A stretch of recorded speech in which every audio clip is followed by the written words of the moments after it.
Data book क्या है? तो वैसी प्रजातियां जो संकटग्रस्त हो उनकी सूचीबद्ध करने वाले पुस्तक को डाटा बुक कहते हैं। वैसी प्रजातियां जो संकटग्रस्त हो, संकट में हो, उसकी सूचीबद्ध करने वाले पुस्तक को डाटा बुक कहते हैं। बाघ परियोजना की शुरुआत 1973 में। बाघ परियोजना की शुरुआत 1973 में। भारत में सबसे अधिक वन का विस्तार कहाँ है? तो मध्य प्रदेश में, और प्रतिशत की दृष्टि से मिजोरम है। भारत में सबसे अधिक वन का विस्तार कहाँ है? तो मध्य प्रदेश में, और प्रतिशत की दृष्टि से मिजोरम। भारत के राष्ट्रीय पक्षी मोर। भारतीय संसाधन के संरक्षण हेतु 1968 में अफ्रीकी कन्वेंशन हुआ था। प्राकृतिक संसाधन के संरक्षण हेतु 1968 में अफ्रीकी कन्वेंशन हुआ था।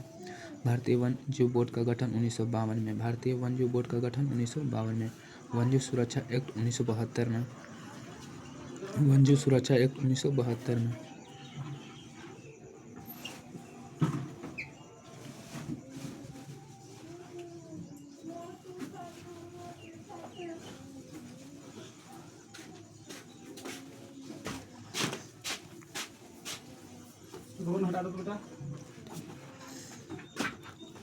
भारतीय वन जीव बोर्ड का गठन 1952 में। वन जीव सुरक्षा एक्ट 1972 में।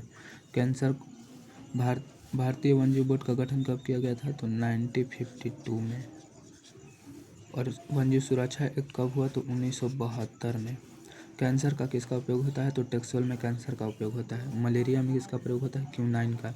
चारा का संबंध किस देश से था? तो भारत से था। भारत से। जैव अपहरण क्या है? अपहरण का मतलब, जैव मतलब होता है जीव। जैव का मतलब क्या होता है? जीव।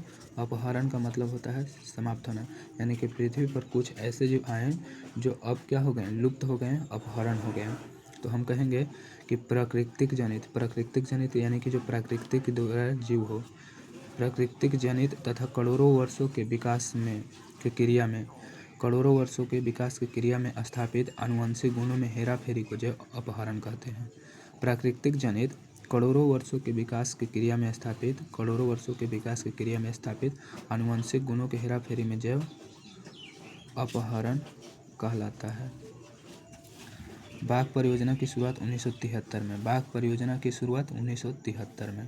भारत में सबसे अधिक वन का विस्तार मध्य प्रदेश में, प्रतिशत की दृष्टि से मिजोरम में। भारत के राष्ट्रीय पक्षी मोर। प्राकृतिक संसाधन के संरक्षण हेतु 1968 में अफ्रीकी कन्वेंशन हुआ। भारतीय वन जीव बोर्ड का गठन 1952 में।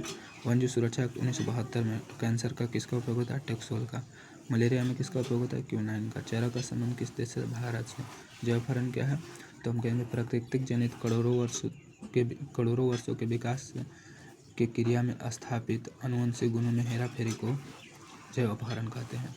प्राकृतिक जनित करोड़ों वर्षों के विकास की क्रिया में स्थापित आनुवंशिक गुणों में हेराफेरी को जैव अपहरण कहते हैं।